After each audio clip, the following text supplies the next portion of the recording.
Hello everyone, my name is Rashi Sharma. Today we are going to cover class 9th SST Civics chapter 1 what is democracy, why democracy. ये chapter बहुत ही important chapter है बेटा. इस chapter को पढ़ने के बाद में आपको ये समझ में आ जाएगा गवर्नमेंट क्या होती है, डेमोक्रेटिक फॉर्म ऑफ गवर्नमेंट क्या होती है, non democratic form of government क्या होती है, कौन कौन सी कंट्रीज में कौन कौन सी गवर्नमेंट है, हर एक गवर्नमेंट के क्या क्या फीचर्स हैं, डेमोक्रेटिक गवर्नमेंट के क्या फीचर्स हैं, नॉन डेमोक्रेटिक गवर्नमेंट को किस तरह से आप समझ सकते हो, वो सब कुछ आपको इसमें समझ में आने वाला है. वो कुछ चीजें जो अच्छी है डेमोक्रेसी में वो हम पढ़ने वाले हैं, कुछ चीजें जो खराब है डेमोक्रेसी में हम वो भी पढ़ने वाले हैं. And we are going to cover the broader concept of the democracy too. But today we are going to cover first the features of the democracy. हम सबसे पहले क्या कवर करने वाले हैं बेटा? फीचर्स ऑफ द डेमोक्रेसी को कवर करने वाले हैं. सो फीचर्स को समझने से पहले हम डेमोक्रेसी के मतलब को समझेंगे. मैं डेमोक्रेसी आपको 3 डेफिनेशंस के थ्रू समझाती हूं. पहली डेफिनेशन है डेमोक्रेसी के वर्ड का खुद का मतलब, जो कि खुद डेमोक्रेसी 2 ग्रीक वर्ड से मिलकर बना हुआ है, demos and kratia. That means demos का मतलब होता है people and kratia means rule, जो कि मिलके क्या बनता है बेटा? Peoples rule. सो डेमोक्रेसी के तो खुद के ही वर्ड में उसकी प्रॉपर डेफिनेशन दी हुई है. दैट मीन्स पीपल रूल, लोगों का rule. Clear? Second definition is from your NCERT, जो कि ये कहती है a democratic government is a form of government where the rulers are elected by the people. Clear? Rulers को कौन इलेक्ट करता है? लोग खुद इलेक्ट करते हैं. सो this is the definition which is given in your NCERT. Third definition of the democracy is given by the Abraham Lincoln, जो कि ये कहते हैं a democratic form of government is a government of the people, by the people and for the people. So this is the clear definition of the democracy. I hope democracy हमें समझ में आ गया होगा. डेमोक्रेटिक फॉर्म ऑफ गवर्नमेंट क्या होती है? जहां पर जो रूलर है उसको कौन इलेक्ट करता है? लोग खुद इलेक्ट करता है. I mean this is clear to you now. अब आपको समझ में आ चुका है डेमोक्रेसी क्या होती है, डेमोक्रेटिक फॉर्म ऑफ गवर्नमेंट क्या होती है. अब जो हमने आपकी एनसीईआरटी की डेफिनेशन पढ़ी है, जो कि ये कहती है a form of government where the rulers are elected by the people, इसी से हम हमारा नेक्स्ट कंसेप्ट पढ़ने वाले हैं. So let's start it without wasting the time. Clear? So this is your next concept. अब आपको लग रहा होगा मैम ये क्या है, हमें तो समझ में नहीं आ रहा है. बिल्कुल समझ में नहीं आ रहा होगा. मैं अभी आपको समझाती हूं इसका मतलब क्या है. हमने अभी अभी डेफिनेशन में क्या पढ़ा कि हम लोग खुद, पीपल खुद क्या करते हैं? इलेक्ट, रिप्रेजेंटेटिव जो होता है उसको इलेक्ट करते हैं. लीडर्स को हम क्या करते हैं? इलेक्ट करते हैं. बिल्कुल करते हैं. अब हमने अगर इनको इलेक्ट किया है तो हमें इनसे क्या काम है भाई? हमें इनसे ये काम है कि अब हमारे बिहाफ के जितने भी डिसीजंस होंगे, हमारे बिहाफ के जितने भी डिसीजंस होंगे वो कौन लेगा? यही इलेक्टेड लीडर्स लेंगे. क्लियर है? बात समझ में आ गई है? सो जिन लीडर्स को हमने इलेक्ट किया है वही लीडर्स क्या करेंगे? हमारे बिहाफ पे डिसीजन लेंगे. क्लियर है? बिल्कुल बात क्लियर है. यही तो डेमोक्रेटिक फॉर्म ऑफ गवर्नमेंट की डेफिनेशन है कि हम लीडर्स को इलेक्ट करेंगे और फिर हमने एड ऑन क्या कर लिया है कि यही लीडर्स मैम क्या करेंगे? हमारे बिहाफ पे हमारे सारे डिसीजंस लेंगे. बिल्कुल सही बात है. अब तुम्हारे दिमाग में ये क्वेश्चन आ रहा होगा मैम ये लीडर्स यहाँ कैसे आए? ठीक है, हमने किया चूज इनको, पर कैसे चूज किया? हमने इनको चूज किया बेटा इलेक्शंस के थ्रू. इलेक्शंस हुए, इलेक्शंस में के थ्रू हमने इनको क्या किया? चूज किया. इलेक्शंस ऐसे ही इलेक्शंस नहीं होने चाहिए. इलेक्शंस की कैटेगरी क्या है? इलेक्शंस होने चाहिए एकदम फ्री एंड फेयर इलेक्शंस. मतलब कोई भी डर्टी ट्रिक्स यूज नहीं होनी चाहिए, कोई भी चीटिंग नहीं होनी चाहिए, प्रॉपर इलेक्शंस होने चाहिए. क्लियर है? बात समझ में आ गई है? अभी इलेक्शंस में मैम लोगों का क्या रूल है? इस लोगों का रूल कह लो या लोगों का क्या रोल है? लोगों का रोल ये है, लोगों का वोट देने का रोल है जी. वोट देने का मतलब यहां पे क्या हो गया मैम? वोट देने का मतलब यहां पे ये हो गया कि चाहे से आप कोई सी भी कैटेगरी को बिलोंग करते हो, चाहे से आपकी इनकम कितनी भी हो, चाहे से आप रिच हो या पुअर हो, you will get the right to vote. And आपके वोट की वैल्यू क्या होगी बेटा? सेम होगी. क्लियर है? बात समझ में आ गई है? चाहे से आप रिच हो, चाहे से आप पुअर हो, चाहे से आप कोई सी भी जेंडर को बिलोंग करते हो, कोई सी भी कास्ट को बिलोंग करते हो, आपकी वोट की वैल्यू क्या रहेगी? सबकी सेम रहेगी. यहां बात समझ में आ गई है? अब दूसरी चीज जो आती है वो जो कि बहुत इंपॉर्टेंट है वो ये है कि कहीं ऐसा तो नहीं कि हम सब ने मिलके एक लीडर को चूज करा और उस लीडर को ऐसा लग रहा हो कि अब तो मैं मेजॉरिटी से जीत चुका हूं, तो अब मैं अपने हिसाब से क्या कर सकता हूं, कंट्री को रूल कर सकता हूं। वो ऐसा नहीं कर सकता है। क्यों नहीं कर सकता है बेटा? Because every country, every government should be conducted और should be ruled within the limits, जो कि लिमिट्स किसमें सेट करी गई है? कॉन्स्टिट्यूशन में सेट ऑलरेडी कर दी गई है। क्लियर है? बात समझ में आ गई है? पूरी चीज समझ में आ गई है? हमने लीडर को चूज किया, बिल्कुल चूज किया, क्योंकि वही तो डेमोक्रेटिक फॉर्म ऑफ गवर्नमेंट होती है। अब हमने चूज किया है तो मैम हमारे डिसीजन सारे के सारे कौन लेंगे? यही लीडर्स लेंगे जिनको हमने चूज किया हुआ है। बिल्कुल सही बात है। इन लीडर्स को हमने कैसे चूज किया मैम? इलेक्शंस के थ्रू चूज किया। इलेक्शंस क्या होने चाहिए? फ्री एंड फेयर इलेक्शंस होने चाहिए। इन इलेक्शंस में लोगों का क्या रोल था मैम? लोगों का तो बहुत इंपॉर्टेंट रोल था, क्योंकि वोट किसने दिया? लोगों ने ही दिया। और सब लोगों के वोट की सेम वैल्यू हुई, चाहे से वो कोई सी भी कैटेगरी को बिलोंग करते हो। बिल्कुल सही बात है मैम। लेकिन चाहे से आपने मेजॉरिटी से ही किसी लीडर को जिताया हो, बट तब भी उस लीडर को एक लिमिट दे दी गई है कि वो इसी तरह से अपनी कंट्री को रूल कर सकता है। वो लिमिट किस में लिखी हुई है बेटा? कॉन्स्टिट्यूशन में लिखी हुई है। So this is very important. अब एक मजे की बात यह है कि यही चारों चीजें मिलके क्या बनाती है? डेमोक्रेटिक फॉर्म ऑफ गवर्नमेंट के फीचर्स बनाती है। दैट मीन्स ऐसी कोई सी भी कंट्री जो ये सब चीजें फॉलो करती है, वहां पर कौन सी गवर्नमेंट है बेटा? डेमोक्रेटिक फॉर्म ऑफ गवर्नमेंट है। क्लियर है? बात समझ में आ गए हैं? सो ये है सारे के सारे फीचर्स ऑफ द डेमोक्रेसी। ठीक है जी, समझ में आ गया है। अब एक चीज हम क्या समझने वाले हैं बेटा? अब हम उन कंट्रीज का एग्जाम्पल पढ़ने वाले हैं जो कंट्रीज ये सब फॉलो नहीं करती है। दैट मीन्स ऐसी ऐसी कंट्रीज के बारे में पढ़ने वाले हैं जो कि non democratic form of government को फॉलो करते हैं, because they are not following these features. Am I clear with this? समझ में आ गया है? सो लेट्स स्टार्ट। बट उससे पहले एक बार हम फीचर्स को प्रॉपर डेफिनेशन के थ्रू पढ़ लेते हैं। चलिए, so features of the democracy. पहला फीचर क्या कहता है? Major decisions by the elected leaders. बिल्कुल सही बात है। अब हम इस पॉइंट को, इस फीचर को कैसे पढ़ने वाले हैं, यह हमें समझ में आ गया है। हमने पूरा फीचर को भी समझ लिया है। अब ये फीचर कौन सी कंट्री फॉलो नहीं करती है, अब हम वो कवर करेंगे। ठीक है? सो इस फीचर को कौन सी कंट्री फॉलो नहीं करती है बेटा? पाकिस्तान। सो इस फीचर के कॉन्ट्रास्ट में हम कौन से कंट्री का एग्जाम्पल पढ़ेंगे? पाकिस्तान, क्योंकि पाकिस्तान ये फीचर फॉलो नहीं करती है, इसलिए पाकिस्तान क्या है बेटा? Non democratic country. Clear? Second, free and fair electoral competition should be there. बिल्कुल सही बात है। इलेक्शंस तो होते ही हैं, बट वो फ्री एंड फेयर इलेक्शंस होने चाहिए। That is the one of the feature of the democratic form of government.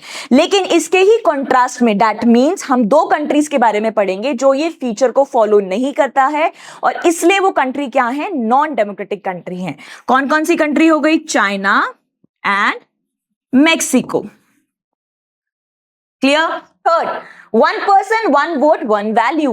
हर एक इंसान को वोटिंग का राइट है, और उनके वोट्स को क्या किया जाता है? सेम वैल्यू में काउंट किया जाता है, चाहे से वो किसी भी कैटेगरी को बिलोंग करते हो। ये फीचर है डेमोक्रेसी का, बट बहुत सारी ऐसी कंट्रीज हैं जो इसको फॉलो नहीं करती हैं, जैसे कि फिजी हो गया, सऊदी अरेबिया हो गया। So we are going to cover it like that. So 3 countries, हम इसको 3 कंट्रीज के एग्जाम्पल के थ्रू पढ़ने वाले हैं।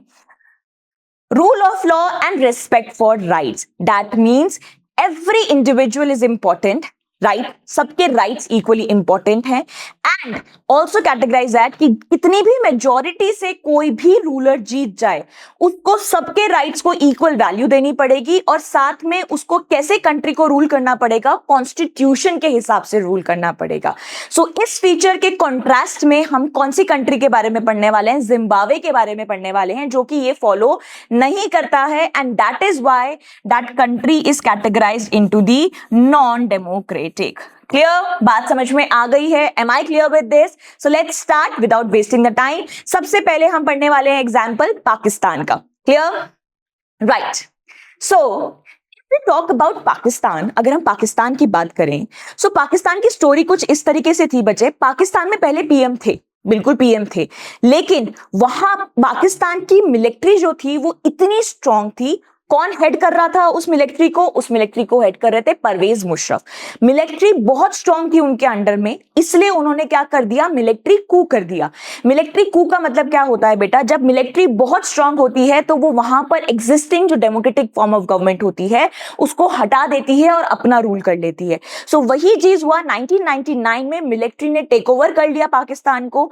जनरल परवेज मुशर्रफ ने खुद को चीफ एग्जीक्यूटिव नाम दे दिया। उन्हें वो नाम थोड़ा कम पसंद आया, आगे जाके उन्होंने खुद ही को नाम दे दिया। वो नाम उन्होंने क्या दिया? प्रेसिडेंट। क्लियर है बात? यहां तक समझ में आ गई है? अब आगे क्या हुआ, उन्होंने 2002 में एक रेफरेंडम पास कर दिया। रेफरेंडम का मतलब यहां पर क्या होता है?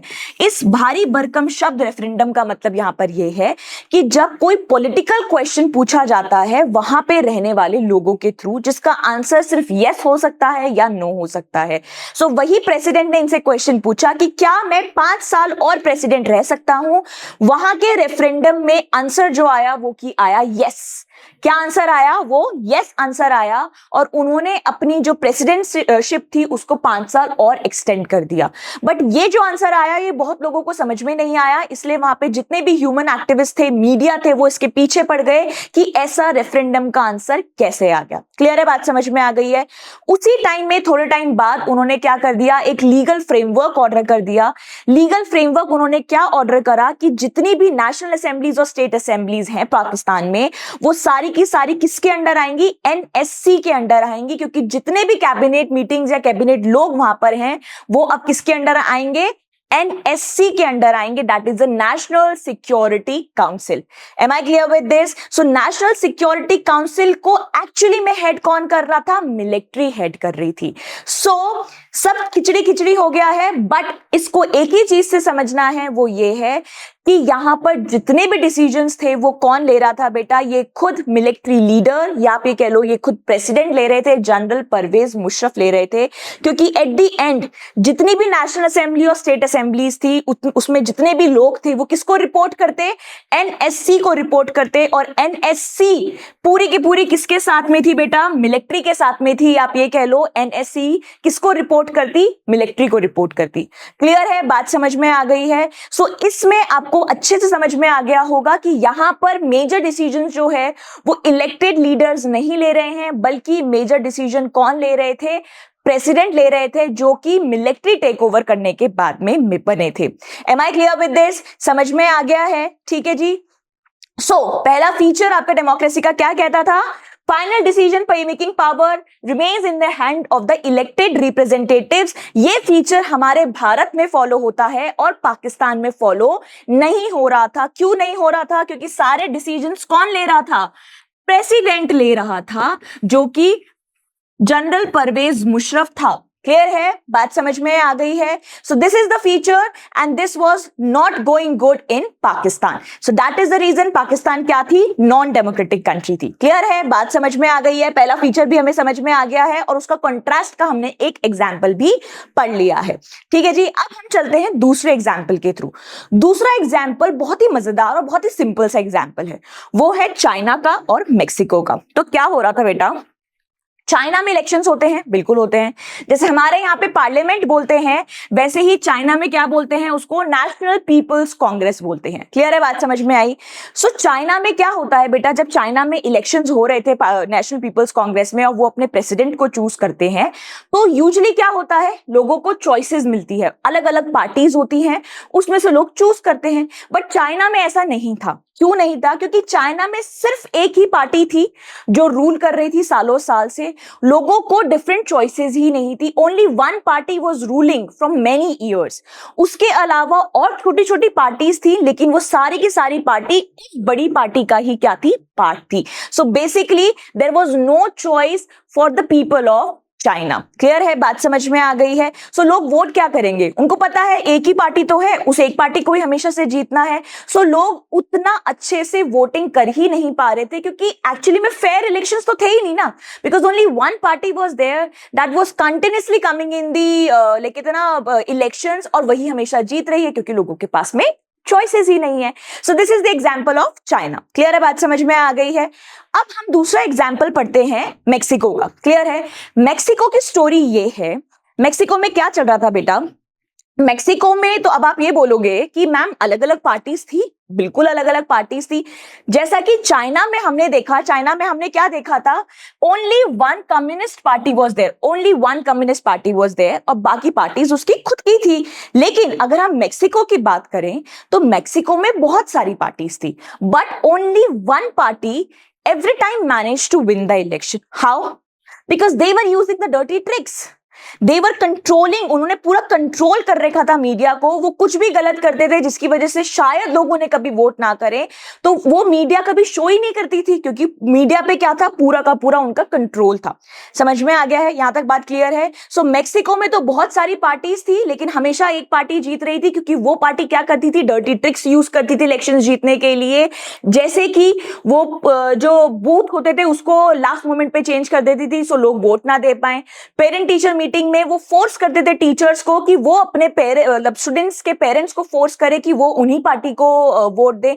So this was all they were using as a dirty trick to win the elections, और मीडिया पर उनका पूरा पूरा क्या था बेटा, कंट्रोल था। क्लियर है, बात समझ में आ गई है। सो दोनों एग्जांपल्स हमने पढ़ लिए हैं, चाइना का एग्जांपल और मेक्सिको का एग्जांपल। इन दोनों एग्जांपल्स के थ्रू हमें समझ में आ गया है कि इलेक्शन क्या होने चाहिए, फेयर इलेक्शंस होने चाहिए, जहां पर जो रूलिंग पार्टी है उसके पास में प्रॉपर चांसेस हो कि वो हार भी सकती है। क्लियर है, तो इसलिए एक बार ही सेकंड फीचर को ढंग से पढ़ लेते हैं। अ डेमोक्रेसी मस्ट हैव, कोई भी डेमोक्रेटिक कंट्री अगर है तो वहां पे तो बेटा फ्री और फेयर इलेक्शंस होने चाहिए, जहां पर those currently in power have a fair chance of losing. जैसे कि अगेन भारत में क्या होता है, कभी कोई पार्टी जीत रही है, कभी कोई पार्टी जीत रही है, हर पार्टी अपना जी जान लगा देती है जीतने के लिए, अपने अच्छा काम करके।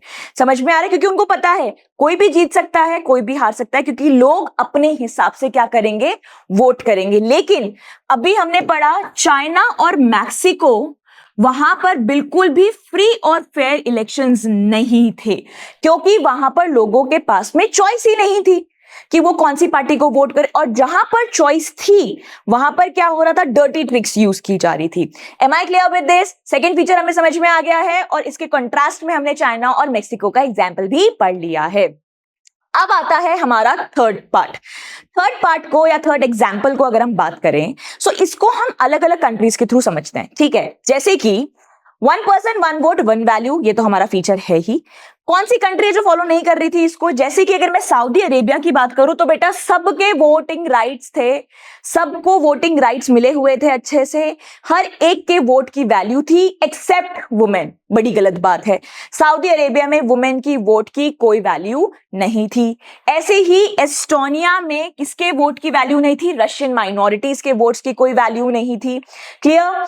देन फीजी की अगर मैं बात करूं, फीजी में इंडियन फीजियन वोटर्स जो थे उनके वोट की कोई वैल्यू नहीं थी।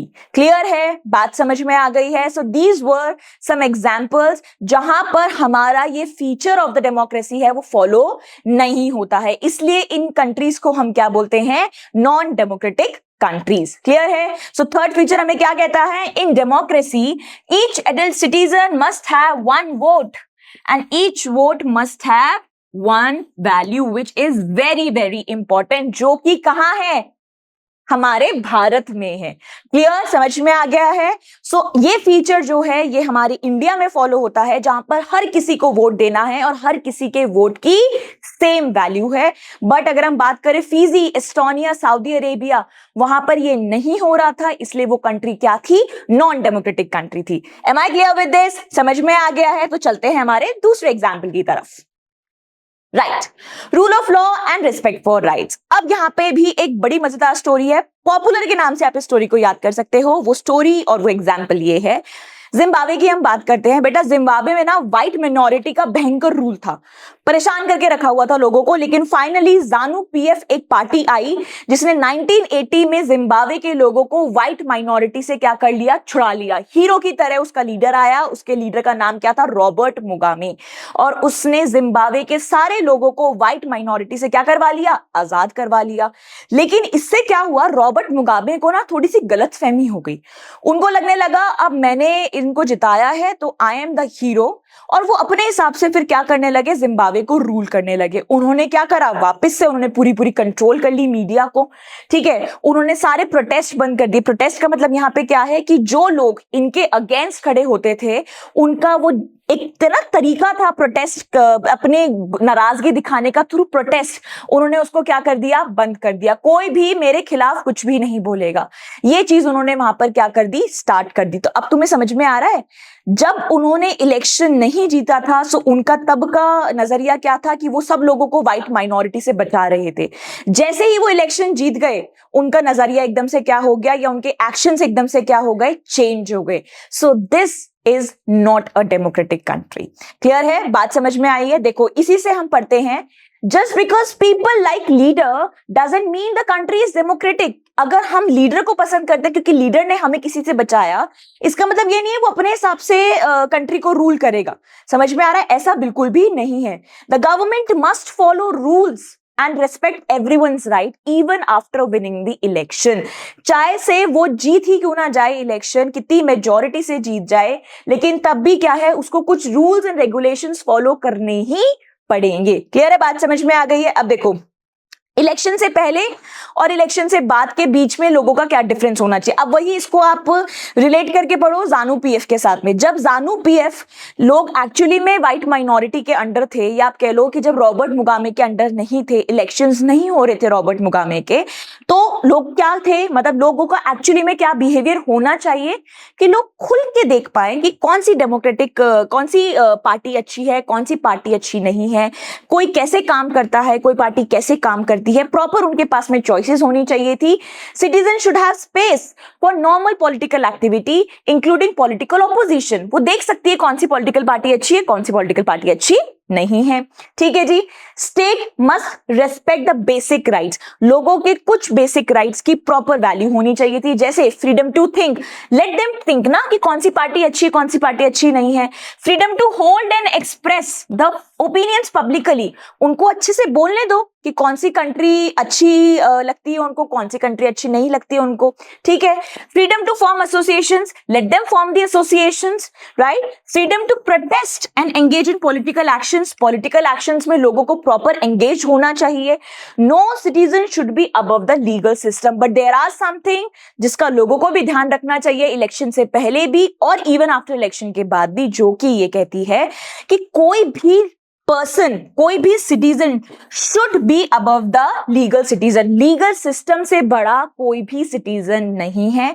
और चौथी चीज, जो दूसरी चीज जो बहुत इंपॉर्टेंट है, वो ये कहती है जुडिशरी हमेशा इंडिपेंडेंट काम करेगी। इंडिपेंडेंट काम का मतलब क्या है, जुडिशरी के काम में कोई भी दखलंदाजी बिल्कुल भी नहीं करेगा। Am I clear with this? तो ये एटीट्यूड होना चाहिए, या आप ये कह लो ये कुछ फ्रीडम्स होनी चाहिए जो कि इंसान को होनी चाहिए इलेक्शन से पहले। ठीक है जी, समझ में आ रहा है? अब इलेक्शन के बाद में क्या होना चाहिए बेटा? What happens after elections? Elections के बाद में a democratic government cannot do whatever it likes simply because it won an election। अब आप एक एक पॉइंट को ऐसे समझो रॉबर्ट मुगाबे के थ्रू, कि रॉबर्ट मुगाबे जीत गया पॉपुलैरिटी से, दैट डजंट मीन्स कि वो अपने हिसाब से क्या करने लगेगा, कुछ भी करने लगेगा। ऐसा बिल्कुल भी नहीं है। He can not do what ever he wants. Clear? It must respect certain basic rules and procedures, क्योंकि रॉबर्ट मुगाबे को भी क्या करना चाहिए था, कुछ बेसिक रूल्स और प्रोसीजर्स को फॉलो करने चाहिए, जो कि किस में लिखे हुए हैं, हमारे कॉन्स्टिट्यूशन में लिखे हुए हैं। And it must respect specific guarantees made to the minority groups. और कुछ माइनॉरिटी ग्रुप्स को जो कुछ चीजें प्रॉमिस की थी इलेक्शन से पहले, वो उसको इलेक्शन के बाद भी करनी चाहिए थी। क्लियर है? बात समझ में आ गया है? बट उसने ऐसा नहीं किया। So every major decision should go through series of consultation. उसने तो कोई कंसल्टेशन कभी किसी से किया ही नहीं, बल्कि उसने एकदम स्ट्रिक्ट कर दिया सब कुछ। आप उसके लिए कोई प्रोटेस्ट नहीं कर सकते, आप उसके खिलाफ मीडिया में नहीं जा सकते, इवन मीडिया भी उसके खिलाफ कुछ भी नहीं बोल रही थी। Elected representative must be accountable to the people and to the other independent official। Accountable का मतलब यहाँ पे क्या होता है बेटा, that अगर कोई कंट्री है, ठीक है, उस कंट्री के लोग अपने इलेक्टेड रिप्रेजेंटेटिव के पास जाके क्वेश्चनिंग कर सकते हैं रिलेटेड टू देयर वर्क, और हर एक जो भी रूलर है उनको उसको पीपल को आंसर करना ही पड़ेगा. That makes them the accountable form of government. लेकिन रॉबर्ट मुगामे ने ऐसा कुछ भी नहीं किया. उसने सब चीजों पे क्या लगा दी? रोक लगा दी. कोई भी उससे कोई चीज बातचीत नहीं करेगा, कोई भी उसके खिलाफ कुछ नहीं बोलेगा. सो दिस वाज डन बाय और थ्रू द रॉबर्ट मुगामे. क्लियर है? बात समझ में आ गई है? सो इसी के थ्रू हम पढ़ते हैं हमारा फोर्थ फीचर, जो कि कहता है a democratic government should rule within the limits set up by the constitutional law and the citizen rights, जो कि अगेन कहां होता है? स्पीकर इंडिया में होता है, हमारे भारत में होता है कि हम कोई भी चीज करते हैं, कोई भी गवर्नमेंट कोई भी चीज करती है तो वो किसके हिसाब से करती है? कॉन्स्टिट्यूशनल लॉ के हिसाब से करती है. पर ये चीज जिम्बाब्वे में फॉलो नहीं हुई. रॉबर्ट मुगामे ने ये चीज फॉलो नहीं करी. Am I clear with this? समझ में आ चुका है? हमें सारे फीचर्स समझ में आ चुके हैं. हमने सारे फीचर्स के कॉन्ट्रास्ट के एग्जांपल्स पढ़ लिए हैं. हमने उन कंट्रीज के एग्जांपल्स पढ़े हैं जहां जहां कंट्री में ये फीचर्स फॉलो नहीं होते हैं. Just like Pakistan, China, Mexico, Estonia, Fiji, Saudi Arabia and the Zimbabwe. So am I clear? ढंग से समझ में आ चुका है सबको फीचर्स क्या होते हैं हमारी डेमोक्रेसी के? क्लियर है? सो एक क्विक रिवीजन कर लेते हैं. हमने फीचर्स पढ़े. फीचर्स के लिए हमने अलग अलग एग्जांपल के थ्रू कवर करा. सबसे पहले हमने फीचर पाकिस्तान, फीचर को कवर नहीं किया. वापस को एक बार समझना. फीचर्स हमने नॉर्मल पढ़े, ठीक है. कौन कौन सी कंट्री जिसमें ये फीचर्स फॉलो नहीं होते हैं वो हमने एग्जांपल्स के थ्रू कवर किया है. क्लियर है? बात समझ में आ गई? Pakistan, Estonia, Fiji, China, Mexico, Saudi Arabia and the Zimbabwe part. Am I clear with this? समझ में आ गया है? तो समझ में आ गया है तो तुरंत क्वेश्चंस भी कर लेते हैं इसके. पहला question, which of the following is not a feature of the democracy? इनमें से कौन सा एक ऐसा पार्ट है या कौन सा एक ऐसा ऑप्शन है जो कि फीचर नहीं है डेमोक्रेसी का? ठीक है जी, पहला पढ़ते हैं. Rule of law and respect for rights. Second, one person one vote one value. Power held by non-elected individuals. Free and fair electoral competition. तो अगर हम इन तीनों को पढ़ेंगे तो देखो बेटा, पहला वाला जो पार्ट है that is a rule of law and respect for life, ये तो डेफिनेटली क्या है? हमारा फीचर है. Second, one person one vote one value, ये भी हमारा फीचर है डेमोक्रेटिक कंट्री का. Third, power held by non elected individuals, ये तो गलती कौन कर रहा था? पाकिस्तान कर रहा था. ये तो मैम डेमोक्रेसी का कोई फीचर नहीं है. So which is the correct answer? C is the correct answer. Free and fair electoral competition बिल्कुल होना चाहिए. Free and fair electoral competition होगा तभी तो हम बिल्कुल ईमानदारी से हमारे किसको चूज करेंगे? लीडर को चूज करेंगे. क्लियर है? समझ में आ गया है? Second question, in a democracy the final decision power rest with. Democracy में फाइनल डिसीजन पावर लेने की जिम्मेदारी किसके ऊपर होती है? The military leadership, external powers, elected representatives या रिलीजियस अथॉरिटीज. चलें जी, मिलिट्री लीडरशिप बिल्कुल नहीं मैम. मिलिट्री के हाथ में तो कोई पावर नहीं है हमारे बिहाफ पे कोई डिसीजन लेने की, हम नहीं देते हैं. एक्सटर्नल पावर्स बिल्कुल नहीं. हम पाकिस्तान वाली गलती नहीं करेंगे मैडम. जनरल परवेज मुशर्रफ हमारे बिहाफ पे कोई भी डिसीजंस नहीं लेगा. Third, elected representatives, correct. So C is the correct option, क्योंकि हमने लीडर्स को चूज ही इसलिए किया है कि वो हमारे बिहाफ पे क्या ले पाए? डिसीजंस को ले पाए. रिलीजियस अथॉरिटीज बिल्कुल भी नहीं. सो this is all about the features of the democracy. जल्दी से जल्दी आपको समझा दिया है, बहुत ही इजी वे में आपको समझा दिया है. Thank you so much everyone.